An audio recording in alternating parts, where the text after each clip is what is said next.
Eccoci di nuovo qui a imparare il suono gn e il suono gl.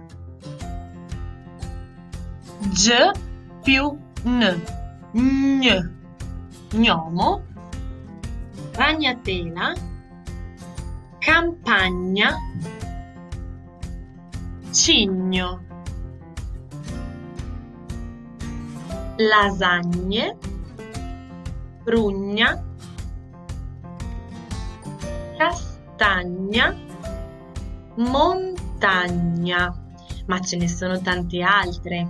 Ora pronti e prendere il quaderno. Ora prendete il quaderno in pagina pulita, leggete questa filastrocca e la scrivete. Una volta che l'ho scritta, la rileggo tante volte, facendo bene attenzione al suono gn. E le paroline che trovo col suono gn le cerchio in rosso. Passiamo ora al suono gli, che si forma con la lettera G, L, I.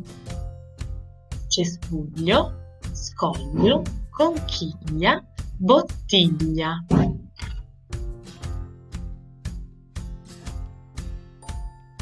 E poi ancora sveglia, coniglio, maglietta, foglia.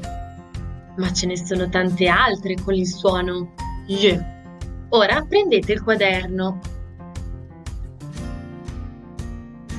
Sul quaderno, ora in pagina pulita, scrivo questa frase: suona la sveglia per il coniglio Guglielmo.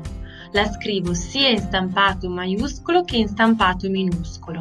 Trovo le parole con il suono gl e le cerchio con il rosso.